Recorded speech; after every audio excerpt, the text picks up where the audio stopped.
Bonjour les amis. Bonjour, bonjour. Bienvenue. Welcome to the Parc Monceau.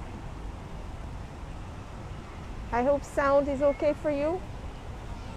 We have a little bit of wind, which I wasn't expecting.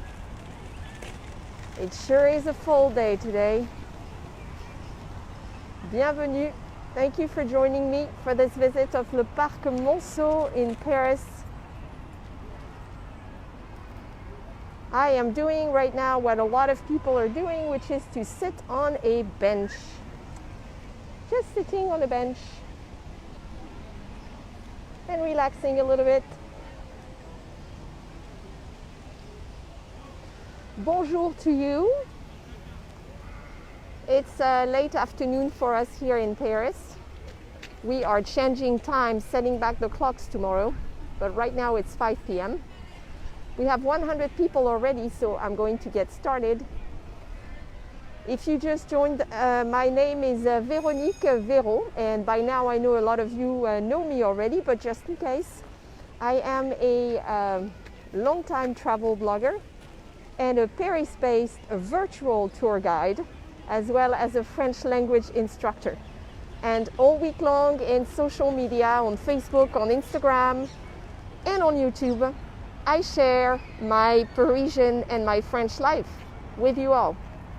So today I chose le Parc Monceau because I just moved into the neighborhood basically. Le Parc Monceau is technically in the 8th arrondissement. I moved into the 17th arrondissement, but my apartment is just a few blocks away. So we sit right at the border of the 8th and the 17th right now. Now this is quite an iconic site that I'm showing you to start this live stream. I thought you might enjoy seeing this because this is Parisian delight here. You see this in quite a few parks. And you have the little carousel, we'll walk by it later. We have the little chalet, they call it. This little house that sells crêpes et gaufres, pancakes or crepes and waffles. And there's a lot to tell in this park, and I honestly didn't know where to start. I walked around yesterday afternoon, looked at several routes and thought, that is way too much information. They probably want to enjoy the sights as well. So I'll try and reach a balance between the information I want to share with you and the gorgeous sights. Because I know a lot of you have been here before and will be happy to see le Parc Monceau once again. So let's start at the beginning, shall we? Bonjour if you just joined us, bienvenue. Would you please look at these gorgeous fall colors in Paris? Now, if we'd been lucky, like yesterday afternoon, the sun would be shining and these leaves would look like they are on fire. But the gray skies, la grisaille, they're also part of life in Paris. So win some, lose some, this is Paris. We can't plan ahead, and tomorrow it's supposed to rain, so I'm really glad I'm doing this today. But definitely, as you can see, some serious fall vibes here. Now on the bright side, because the weather isn't that pretty, there won't be big crowds like I saw here last weekend. So that's nice.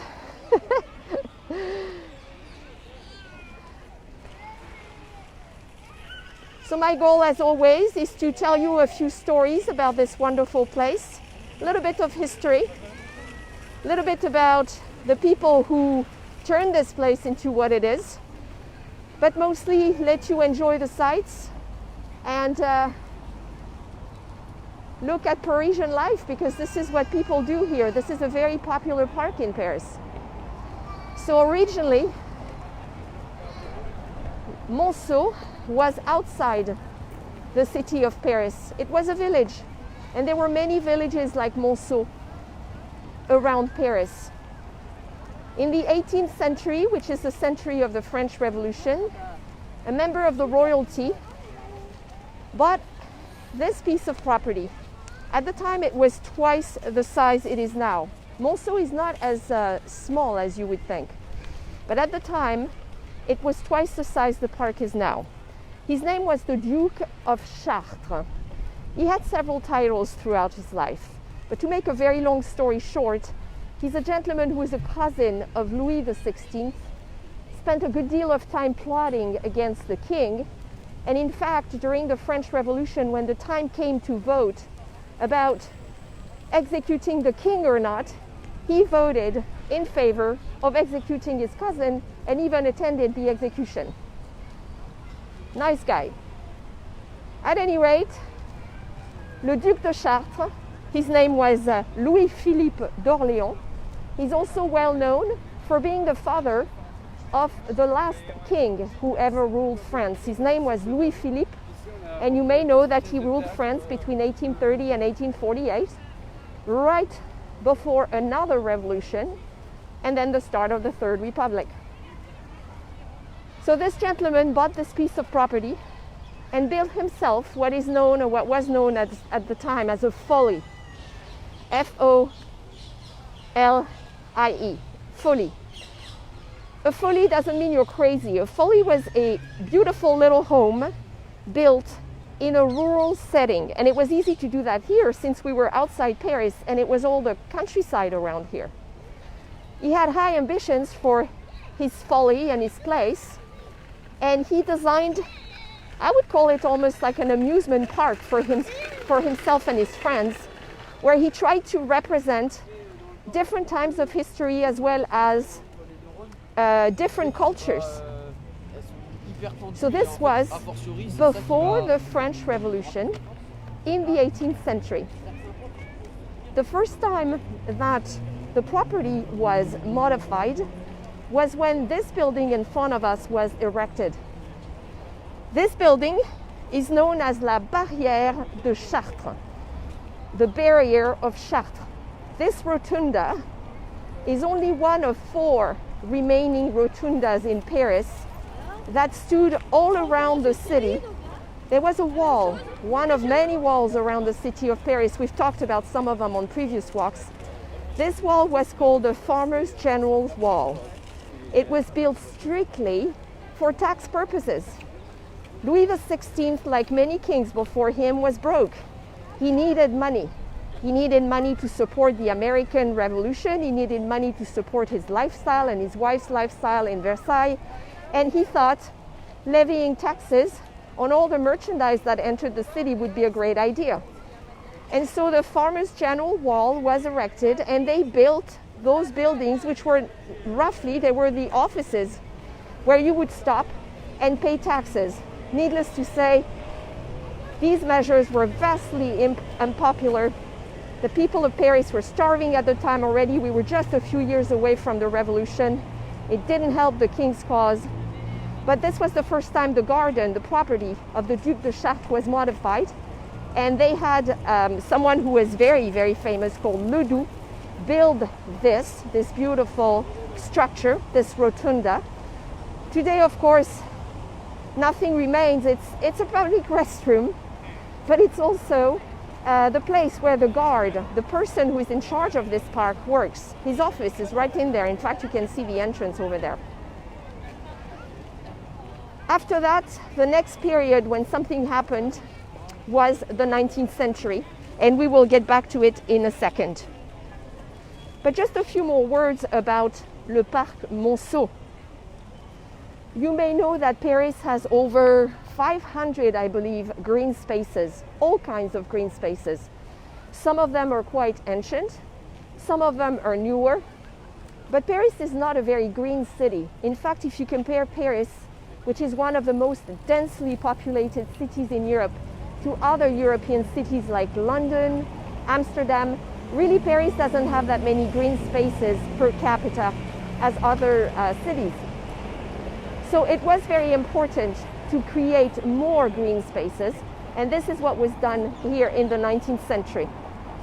The Parc Monceau is a little different from other public parks. Most of the green spaces in Paris belong to the city of Paris and are managed by the city of Paris, with an army of gardeners and maintenance teams and guards who take care of them. A lot of these parks have gates, like these ones. These beautiful gates were added in the 19th century by Daviou, who did a lot in Paris, fountains, theaters. There is a guard who comes here every morning at 7 a.m. There are only a few parks in Paris that open that early. In fact, I believe there are 2 or 3, and Parc Monceau is one of them. The reason it opens so early is not only for the joggers who love to come here, but it's because Parc Monceau is one of the few parks in Paris considered un parc traversant. Traversant as in traverse. It is a park used by commuters. People cross the park in the morning to get to work. So it is one of 3 parks opening at 7 in the morning when most of the other parks open between 8 and 9:30. Closing times are based on sunset and they vary with the season. So you do have gates, and the gates won't open until 7 in the morning. And the gentleman, like I said, who takes care of that works in this building. So this was just an introduction about le Parc Monceau and how it started. Now, when our friend le Duc de Chartres built his Folly here in the countryside in the 18th century, he created a place, like I said, representing many times in history, many different cultures, and brought in a lot of artifacts. Some of them are still here. But when the park was extensively remodeled in the 19th century, they brought in some more. So we're going to see what was done, roughly, to Parc Monceau to make it what it is today, one of the Parisians' favorite parks. 237 people, this is wonderful. Thank you for being here today. Thank you for joining me. I wish I could live stream with a little bit more sun, but hey, win some, lose some. So let's start in this corner. That's a classic site.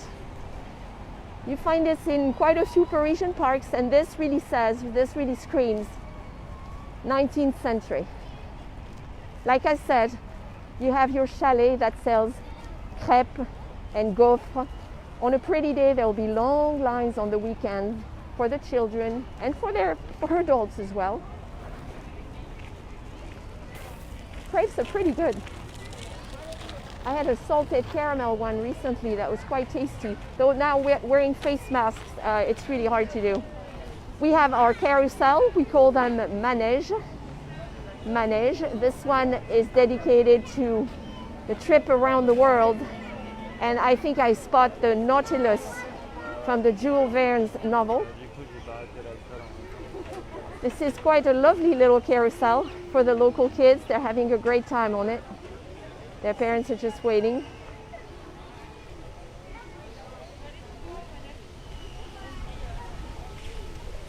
Woo, look at the wind. You see the wind in the trees?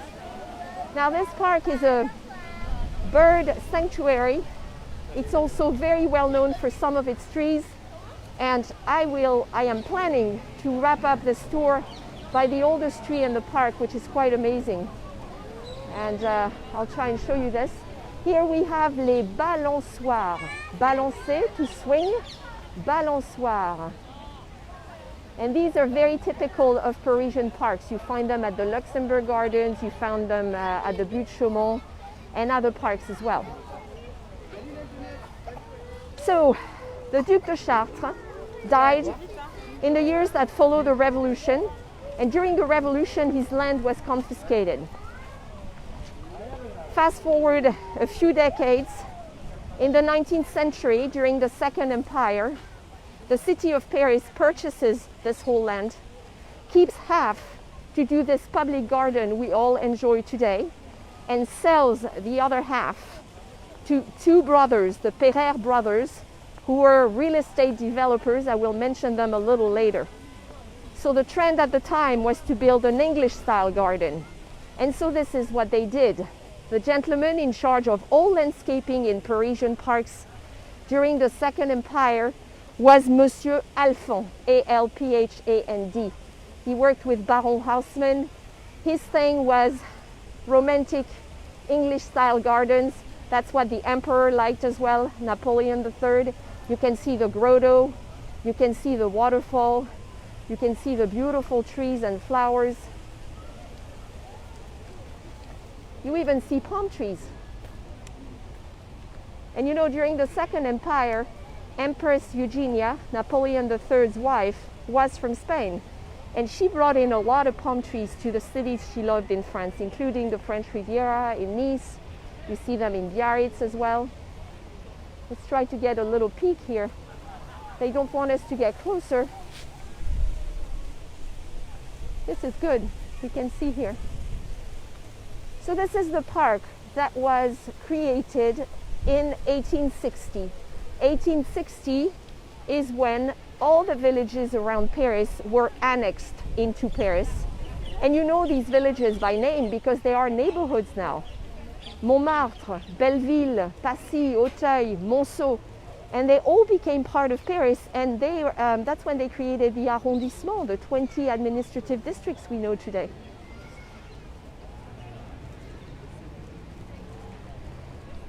This is one of the main alleyways in the park, the largest one. And you see Parisians left and right enjoying their park. Everybody is wearing face masks. It is the law. You know, we have a curfew. It started a couple of weeks ago. We have to be home by 9 p.m. now for a few more weeks. So we do make the most of our time outside during the day. Here's another lovely tree.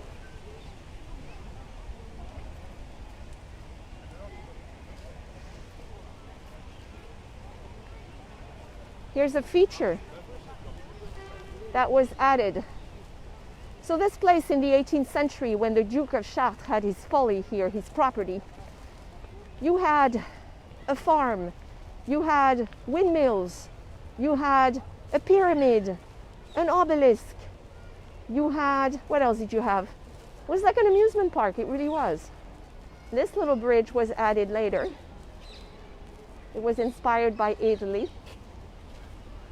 And from here you can have a really nice peek at one of the most famous features of Parc Monceau. You are now, my friends, stepping on this little bridge in the heart of Parc Monceau. And if I look back,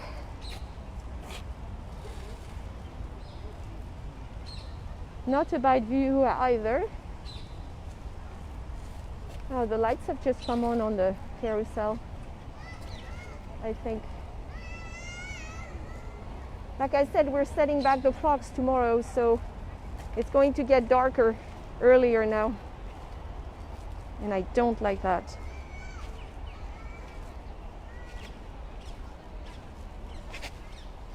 So in the park and around the park, there are many tributes to artists. The streets around the park bear the names of painters. In the park, you have a lot of statues, most of them added at the end of the 19th century, early 20th, honoring a lot of the artists, musicians, authors, playwrights who lived in this neighborhood in the 19th century. Here is one. I can't show you all of them, there are many. Look at that. Have you heard of Guy de Maupassant, Monsieur de Maupassant, who was famous for writing short stories? This one is a tribute to him. You can see the author posing proudly, the bust of the author, and the woman who's holding one of his books and looks like she is enthralled. Monsieur de Maupassant, that's a bit of trivia for you, was one of the Parisians who hated the Eiffel Tower when it was inaugurated in 1889 for the World Fair. And he wrote a letter to the government. They got organized and asked for the destruction of the Eiffel Tower after the World Fair in 1889. And then he said he would often have lunch at the restaurant at the base of the tower, because when he had lunch there, it was the only place where he didn't have to look at the horrid Eiffel Tower. Well, Monsieur de Maupassant, I'm glad you lost. And I'm glad she stayed.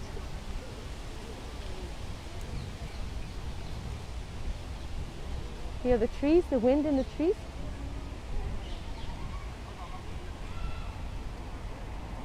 Bonjour, bienvenue if you just joined us.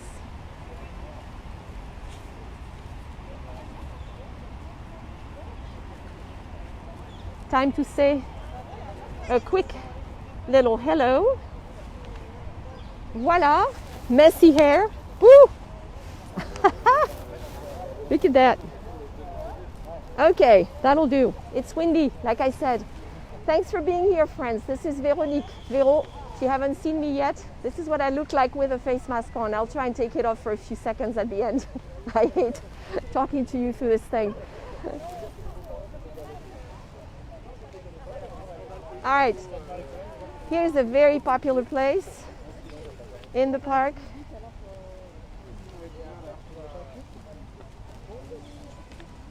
Oh, this is pretty. Look at that. Now, the Duc de Chartres brought in a lot of old stones and tried to recreate, like I said, different times of history. One of the things he brought in the 18th century was what you see in the background here, this monument. This monument is known as the Rotunda des Valois, the Valois Rotunda.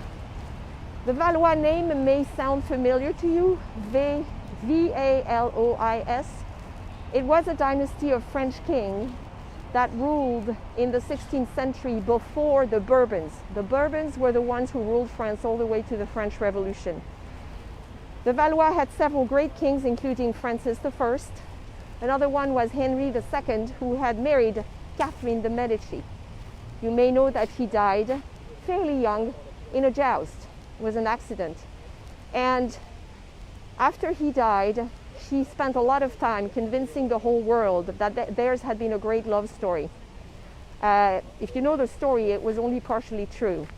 But north of Paris, in Saint-Denis, where the French kings are traditionally buried, she started in the 16th century building a church, a mausoleum, honoring her love and Henry's love.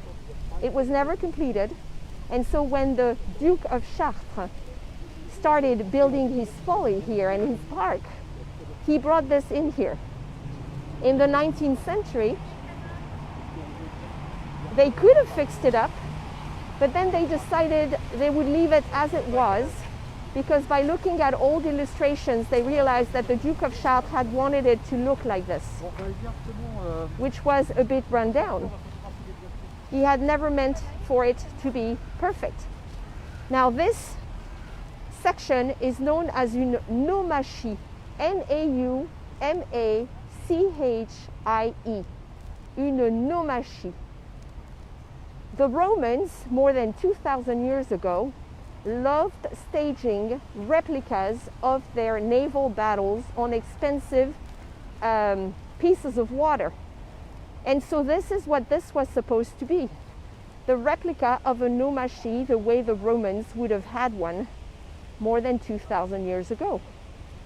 At some point in time, there was a little island in the middle in the 18th century with an obelisk in the center. But that disappeared and it wasn't replaced in the 19th century. You can still imagine what it was like when the Duke of Chartres was here with his friends. And remember that what you're looking at here is actually from the 16th century, from the Renaissance. It's quite old.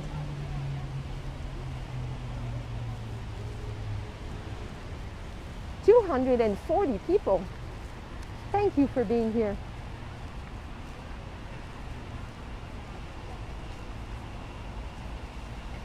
It's nice to peek at the water through the columns, isn't it? Especially with these fall colors now.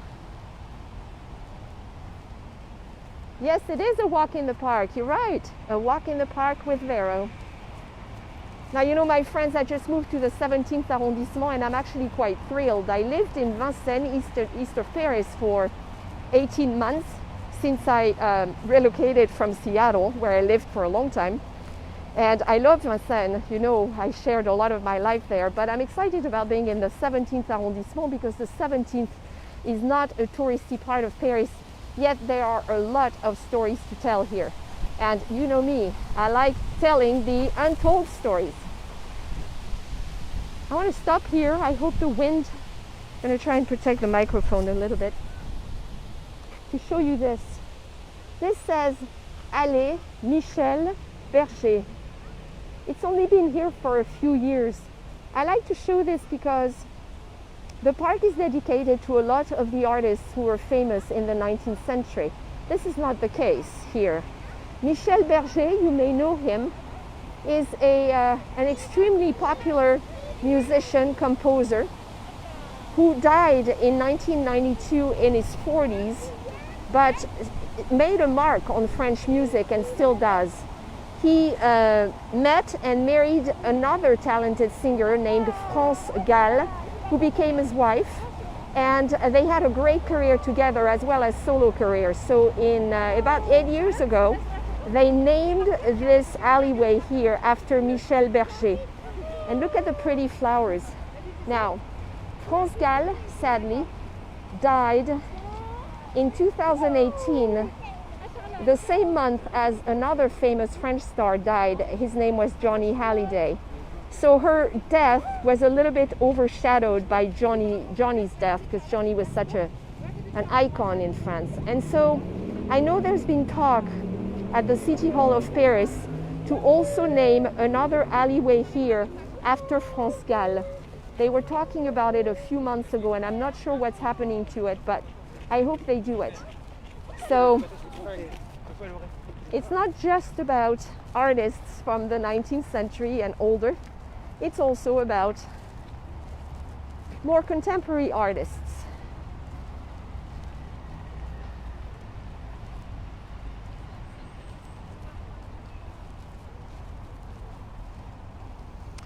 We are approaching the place where I'm going to talk to you about what happened in the 19th century.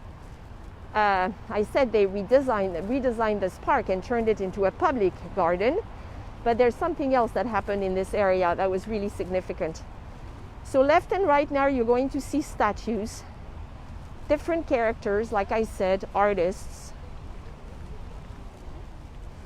And remember, a lot of them are from the 19th century, but a lot of them were here as well in the 18th century when the Duke of Chartres built his property.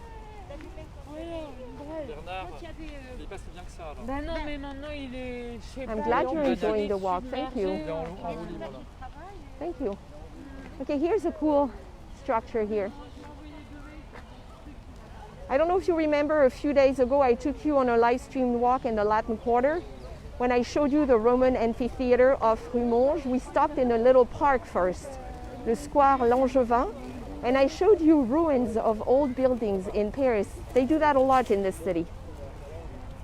This structure that you see here was actually part of the original facade, the 16th century facade of one of the most beautiful buildings in Paris, which is the Hôtel de Ville, the City Hall. You may know that it burned down completely in 1871 during one of many uprisings in the history of Paris, known as the Commune. And it took several years to dismantle it after it burned down and rebuild it.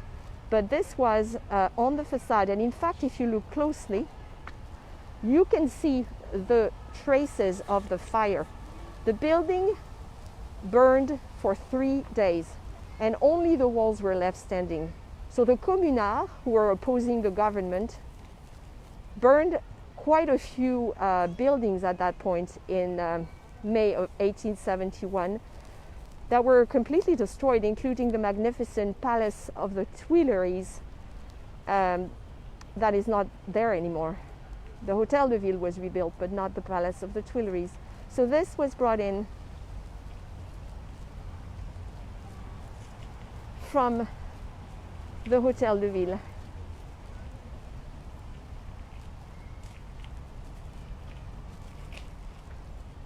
And I've mentioned before how in Paris they do that a lot. They use a square or small gardens to store bits and pieces, stones from monuments that are gone. We call these dépôts lapidaires, where they store them. The Musée de Cluny, the Museum of the Middle Ages, was famous for that. That's a place where they stored a lot.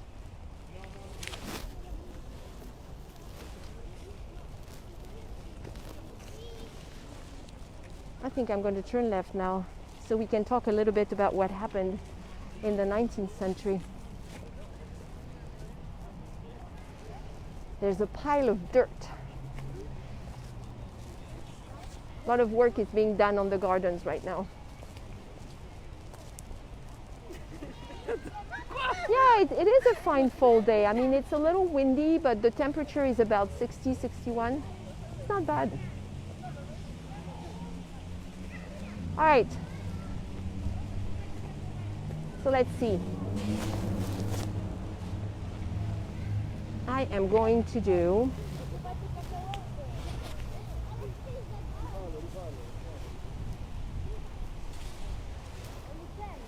I have a beard now. Look at me.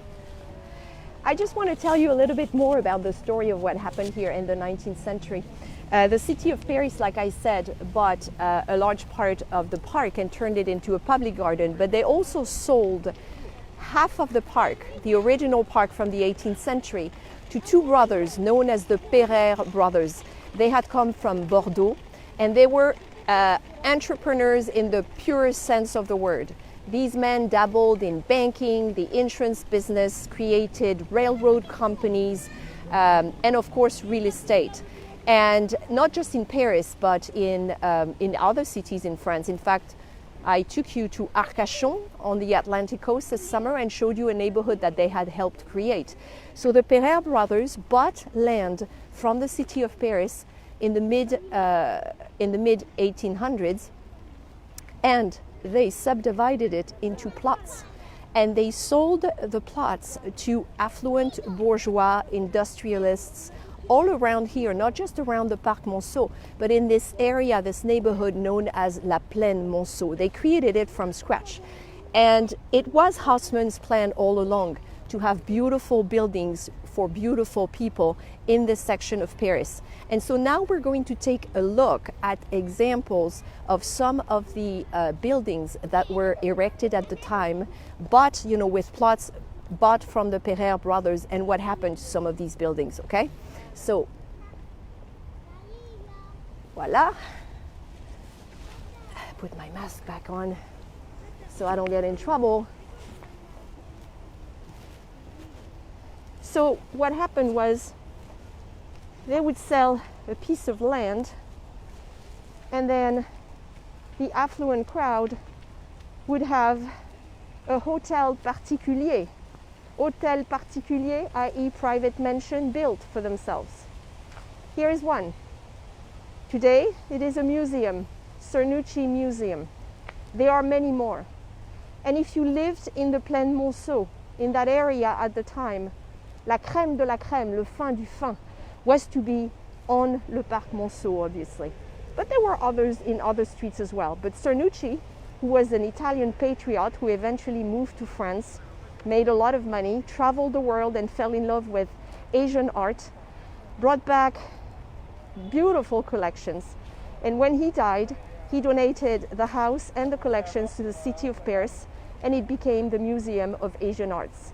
So if you've never had a chance to visit the Cernucci Museum, you can look at the art, obviously, but also understand how people lived at that time, the affluence that some people enjoyed. We have a couple more of these hôtels particuliers. The problem is they're really hard to see. So I'm going to try and get you a little closer and point out a couple more of these. But really the story repeats itself all around the park. Magnificent real estate, wealthy industrialists, bankers, financiers who led a really happy life here in the 19th century, early 20th century.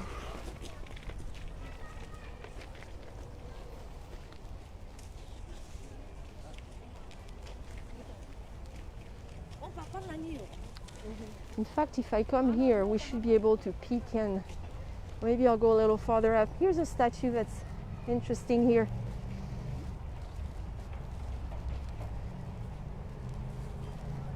The name, Édouard Pailleron.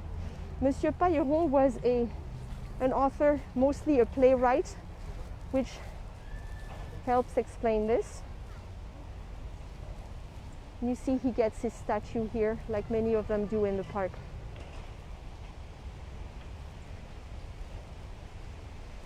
A lot of them are represented with their muses, which is interesting. There's always a woman at their feet looking at them adoringly.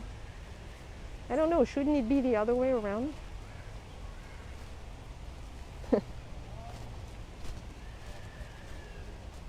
Let's see. Now, realize that when they built those mansions, they didn't want the commoners in the park to take a peek at their lives, so they make it really hard on purpose to see. But if I get here,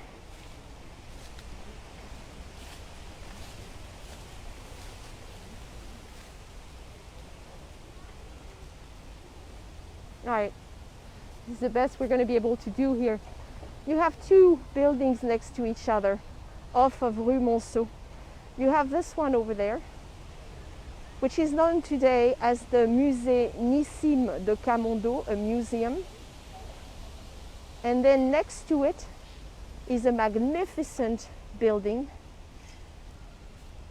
It's right next to it in the same street with a very interesting style. I'm sorry I can't show it to you much better.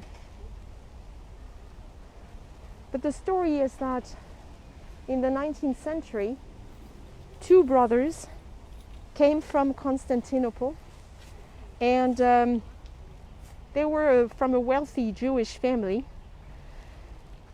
One was named Nissim de Camondo, the other one was named Abraham. And the two brothers bought two plots from the Pereire Brothers, the developers I mentioned earlier. So Nissim, the first brother, bought this one and built this one, and Abraham bought this one. Now they couldn't move in right away. In fact, Nissim de Camondo only moved in his son modified it.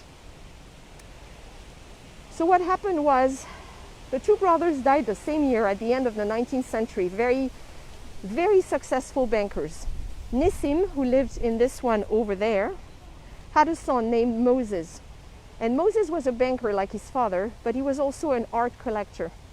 He loved 18th century art and built a major collection. So he redesigned his father's house while he lived in the 16th arrondissement and was basically able to move back here in 1913.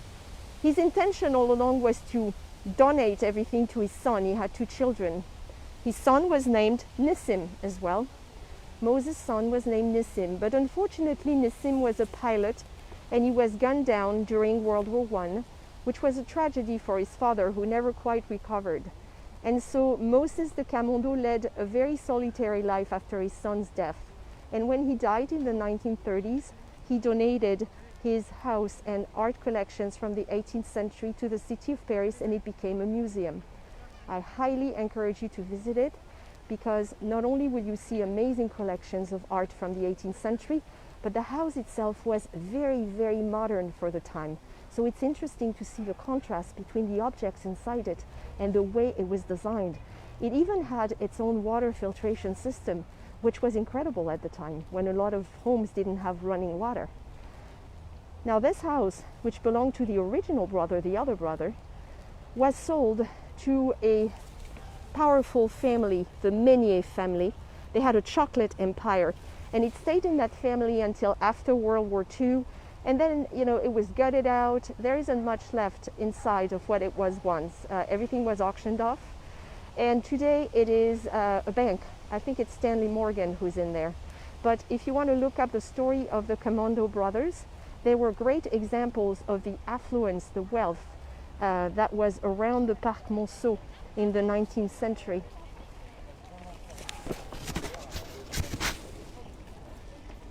And you could tell stories about a lot of the homes around it too. So when you walk around the Parc Monceau, you have a choice between a lot of alleyways like this.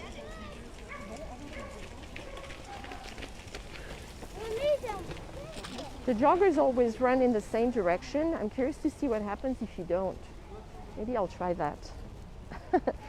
So, as I said, you see a lot of vestiges. You see these stones?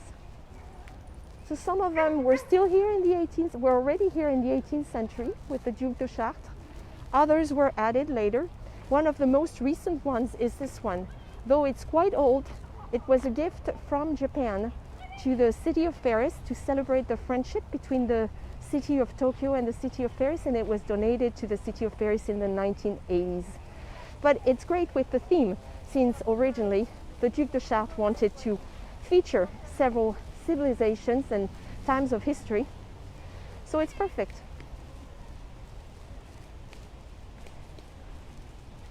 We have about 10 minutes to go if you want to stay with me.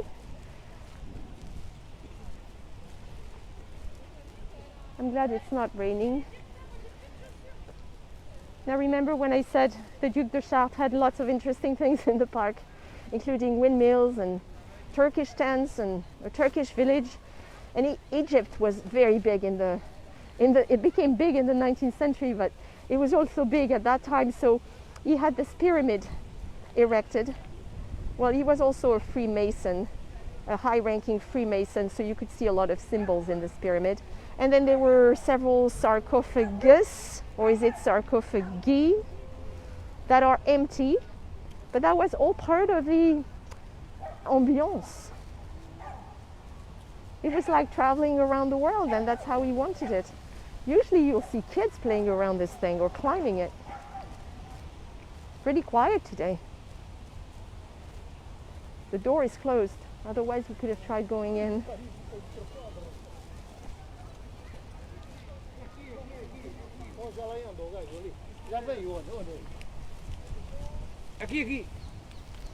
Look at this one. Some of them, I mean, I don't even know what they are or where they came from. But I do recognize the signs of 19th century Paris, these fountains that popped up all over Paris in the 19th century. And of course we have the pony rides. That's a classic in a lot of parks. Allez, on y va.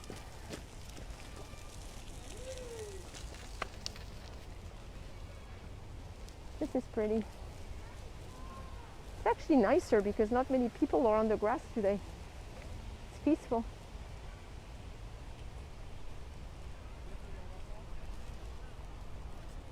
More ponies headed our way.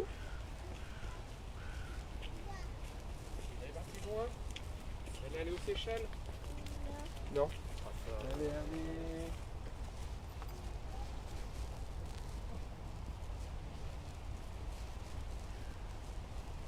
I think I'm alone here. This is great.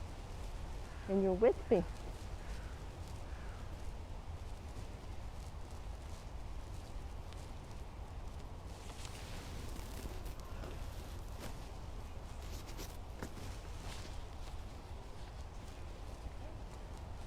So I didn't pan a whole lot because we were in the center of the park, but if you go like this around the Parc Monceau, you will see homes, former hôtels particuliers. Some of them still privately owned, some of them are businesses or offices right now, but you will see a lot of them. And remember, and there are several entrances too in the park. But the most coveted ones, of course, are the ones with a direct access on the park.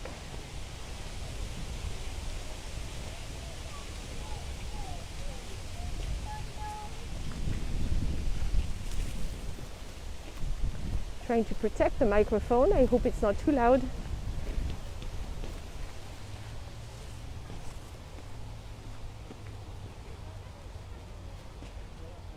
Oh, thanks, Christine. I'm glad you can join. Welcome to all of you if you're new. I've welcomed a lot of new followers in the last few weeks and months. So welcome to all of you.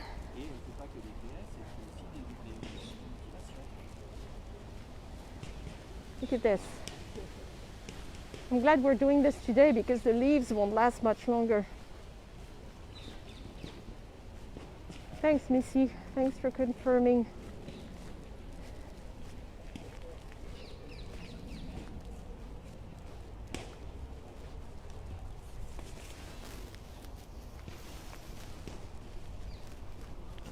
That's a nice tree.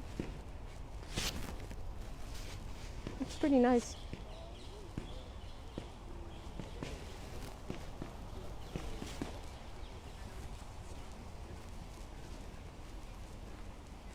About left.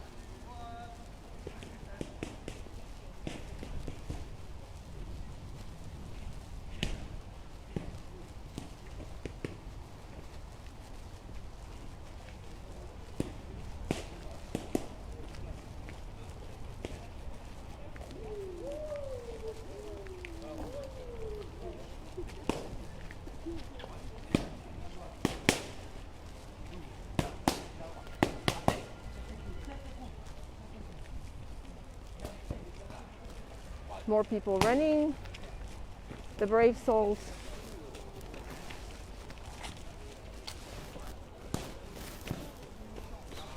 You should see me.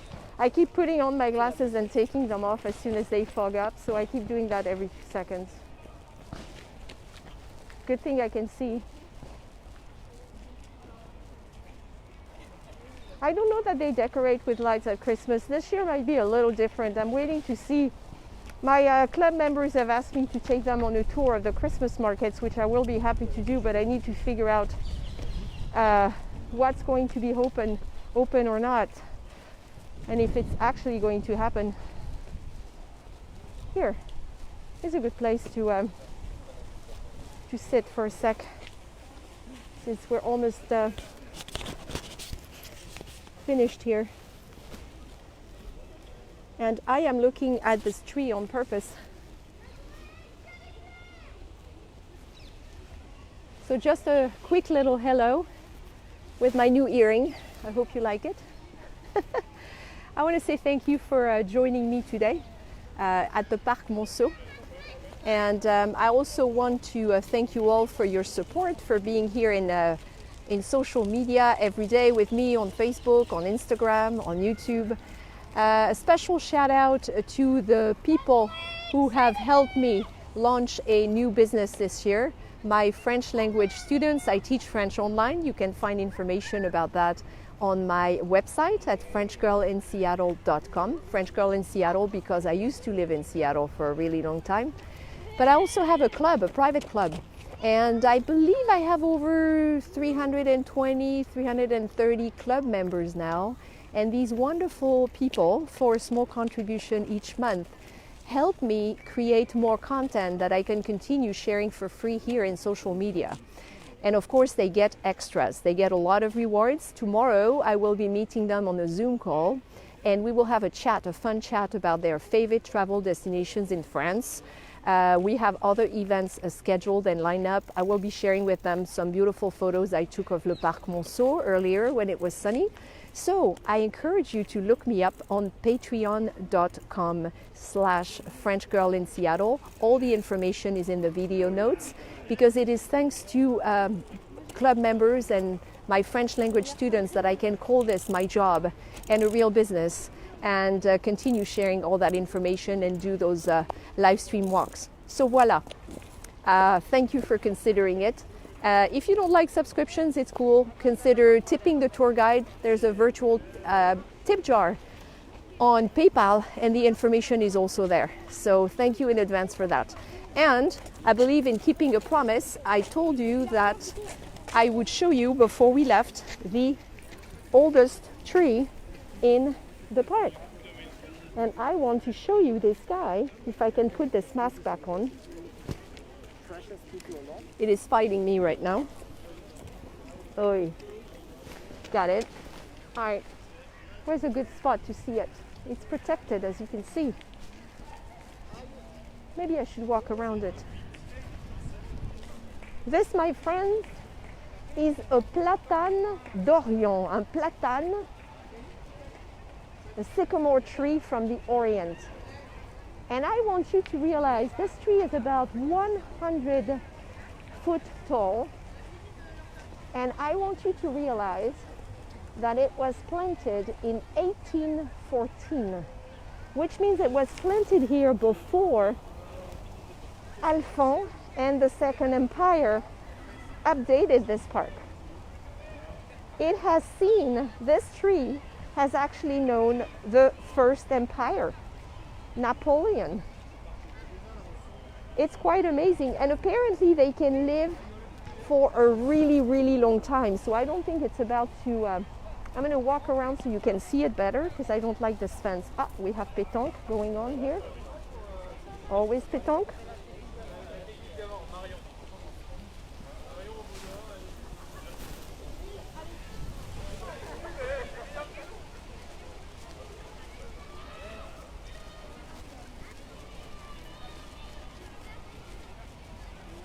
I'm always careful when I film people.